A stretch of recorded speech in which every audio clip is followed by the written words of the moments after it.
So, Dad, my friend Carol has a couple of questions about birds. Does she have any birds of her own?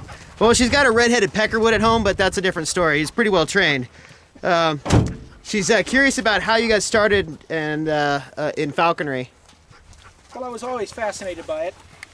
And while my kids were growing up, I couldn't do too much. So once they got to a certain age, then I got involved in it.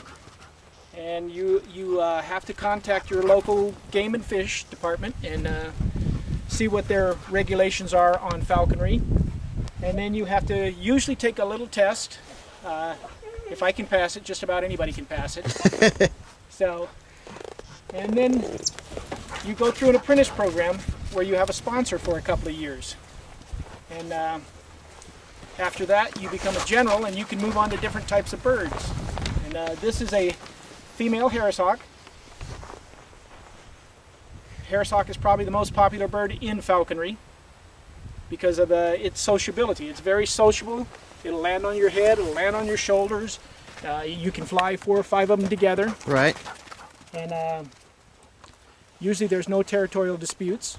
Nice. Might be a little bit of crabbing between the birds, but it's pretty easy to work out. Sure. I pretty much like to fly one bird at a time. I don't fly my birds in a cast or whatever. You know, I generally like to fly them one-on-one. Cool. With the rabbits. So her other question is how do you personally feel about the birds? How do their personalities compare to domestic animals? Are they ever tame, or are they always wild animals that someone can manage? Do they like being handled and pet the way some other animals do, or do they merely just tolerate it? They basically just tolerate you. There is a bond between the bird and the falconer, but it's not much. It's not like a bond between a dog and a man. A man. Right. You know, the bird will return if you show it food. Right. If you don't show it food, it's not going to come to your glove. Right. You know, in most cases. You might have a rare exception to that, but you can see she's not even interested in the glove.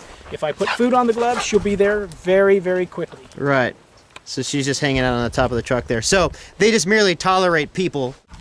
Right. We basically keep them as wild as we can. Right. You know, so that they will hunt. You want them manned down to where they will tolerate you without harming you, so to speak.